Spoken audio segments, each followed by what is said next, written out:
আসসালামু আলাইকুম বন্ধুরা, আজকে আমরা কথা বলবো বকরা ঈদ বা ঈদুল আজহা আমরা কেন পালন করি এবং ইসলামে এটা কেন গুরুত্বপূর্ণ। এই জন্য ভিডিওটা মনোযোগ সহকারে দেখো। বকরা ঈদ বা ঈদুল আজহা শুধুমাত্র আনন্দের দিন নয়, এটি ত্যাগ, বিশ্বাস ও অনুগতের এক মহান নিদর্শন। এই দিনের মূল উৎস হযরত ইব্রাহিম আলাইহি ওয়াসাল্লাম ও তার পুত্র হযরত ইসমাইল আলাইহি ওয়াসাল্লাম এর কুরআন বাণীর ঘটনা। আজকের ভিডিওতে আমরা জানবো এই ঘটনার বিস্তারিত এবং এর শিক্ষা আমাদের জীবনে কিভাবে প্রয়োগ করা যায়। হযরত ইব্রাহিম আলাইহি ওয়াসাল্লাম ছিলেন আল্লাহর ঘনিষ্ঠ নবী। এক রাতে তিনি স্বপ্ন দেখেন যে তিনি তার প্রিয় সন্তান ইসমাইল আলাইহিস সালামকে কুরবানি করেছেন। প্রথমে তিনি ভাবলেন এটি একটি সাধারণ স্বপ্ন, কিন্তু যখন একই স্বপ্ন বারবার আসতে লাগলো তখন তিনি বুঝলেন এটি আল্লাহর পক্ষ থেকে একটি পরীক্ষা। ইব্রাহিম আলাইহি ওয়াসাল্লাম যখন এই স্বপ্নের কথা তার পুত্র ইসমাইল আলাইহিস সালামকে বললেন, তখন ইসমাইল আলাইহিস সালাম বিন্দু মাথা না করে বললেন, হে আমার পিতা, আপনি যা আদিষ্ট হয়েছে তা করুন, ইনশাআল্লাহ আপনি আমাকে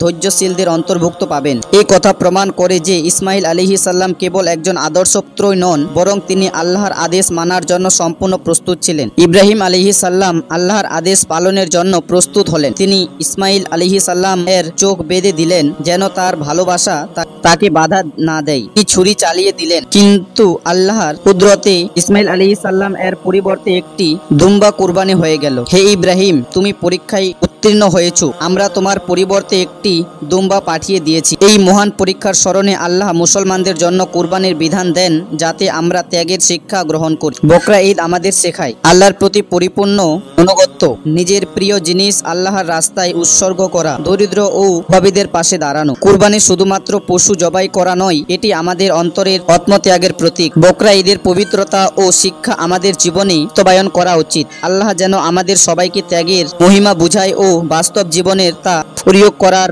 তৌফিক দেন, আমিন। বিশেষে এটাই বলবো, এই ভিডিওটা যদি আপনাদের ভালো লেগে থাকে তাহলে লাইক, শেয়ার ও চ্যানেলকে সাবস্ক্রাইব করতে ভুলবেন না। আপনার মতামত কমেন্টে জানাতে পারেন। ঈদ মোবারক।